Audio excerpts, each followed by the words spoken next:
Hello बच्चों, let's see this question.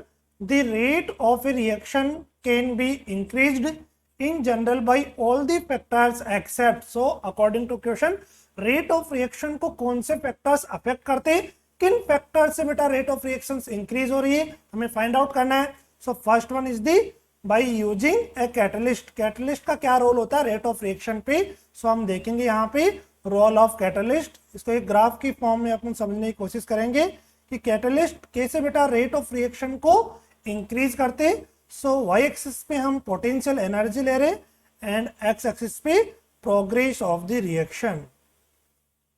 Progress of the reaction हो गया. So in the absence of the catalyst जो अपना graph आ रहा है बेटा कुछ इस तरीके से ग्राफ ड्रॉ हो रहा है. इसको अपन बोलेंगे यहाँ पे activation energy in the absence of the catalyst.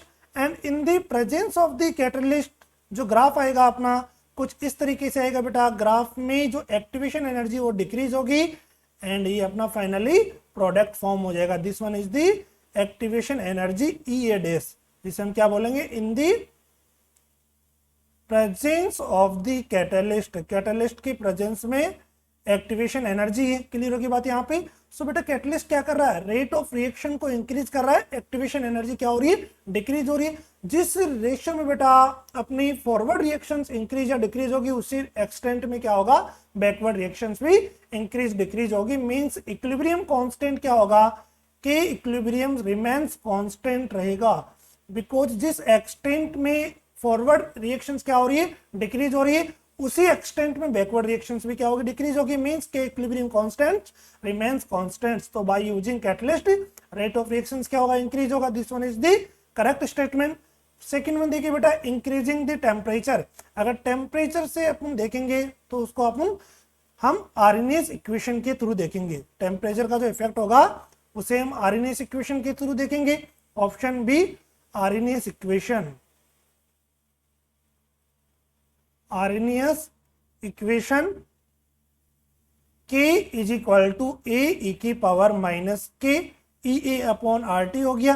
यहां से बेटा K is equal to A upon E की पावर ई ए अपॉन आर टी हो गया. देखिए बेटा यहां से अगर टेम्परेचर अपन इंक्रीज करेंगे तो 1 अपॉन टी की वैल्यू क्या होगी, डिक्रीज होगी. मीन्स ई की पावर ई ए अपॉन आर टी की वैल्यू डिक्रीज होगी. सो K की वैल्यू क्या होगी, इंक्रीज होगी.